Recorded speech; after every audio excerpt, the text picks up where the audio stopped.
Hey, have you heard about the perfect fish with rice? People do sometimes eat them, though that's not why rice fish are famous. Apparently they taste slightly bitter if you eat them. Now, rice fish are famous because they seem to have co-evolved with our human domestication of rice.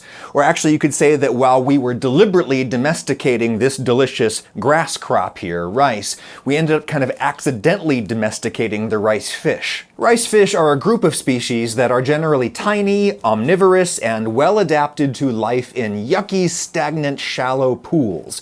As such, these little fish thrive in the flooded rice paddy fields and associated irrigation channels that have covered, well, much of East Asia for millennia.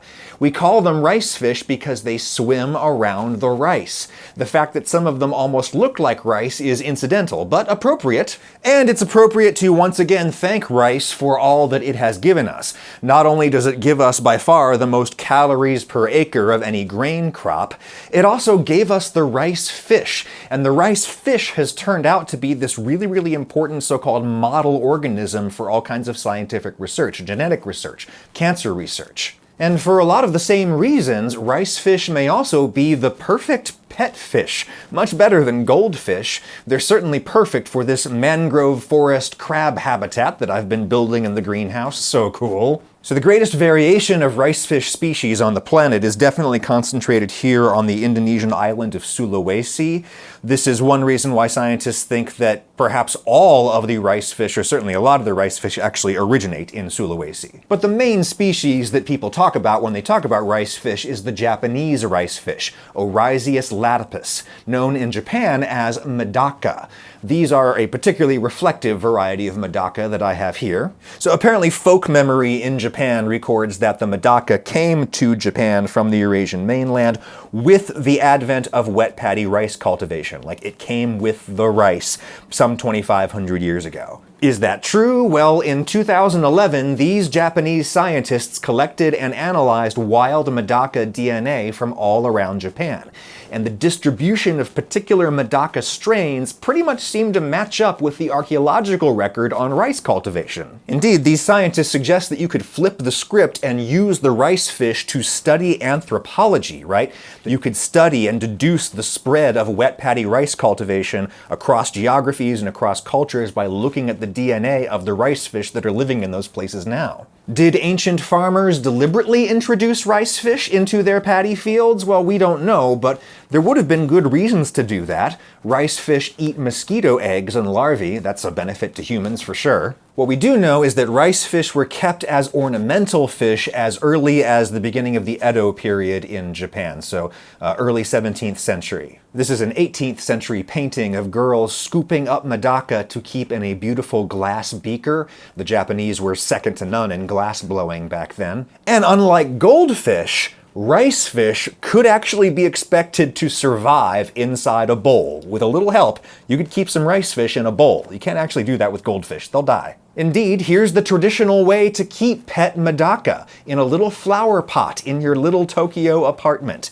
Rice fish like the quiet life. They cannot handle heavy flow or really any predators. Don't be a rice fish out there on the internet, little swimmers. Protect yourself from the sharks with Surfshark, sponsor of this video. Before I do anything on the internet, whenever I'm traveling using the Wi-Fi at the airport or something like that, any public network, I'm always sure to sign into my Surfshark VPN that's on any device that I've got. I just hit connect, and then I'm going through their encrypted servers, and then I don't have to worry about somebody on my network snooping on what I'm doing. VPNs are great for that, and Surfshark offers a whole bunch of other services to keep you safe on the internet, like Surfshark Alert can let you know if any of your usernames or passwords are getting compromised out there. When I travel internationally, I use Surfshark VPN to be able to watch different things in different countries around the world. You can actually travel the world virtually with your VPN because lots of content is geofenced these days. Plus, Surfshark comes with a money-back guarantee, so if you try it out, it doesn't do the thing you need it to do, there's no risk.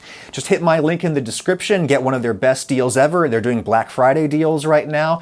Get up to 6 additional months for free with your subscription with my code, which is Adam Ragusea, all one word. Use code Adam Ragusea to get up to 6 additional months free right now with those Black Friday deals. Thank you, Surfshark. Anyway, yeah, Japanese rice fish is the rare fish that can actually survive in something like a fish bowl. Apparently during COVID lockdown in Japan, there was a big resurgence of interest in Medaka pots because, well, it's the one fish everyone can fit into their little place. Remember that rice fish evolved for these shallow, still little backwaters in Indonesia, and then we humans, we accidentally selectively bred them to live and thrive inside the environment of Northeast Asian rice paddies, which are like cold in the winter and hot in the summer and dirty and shallow and still.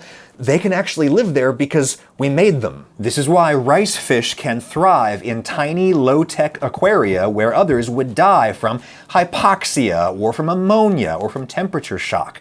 It's why I chose rice fish for this mangrove forest tank that I'm building that has a crab habitat on top. Cool.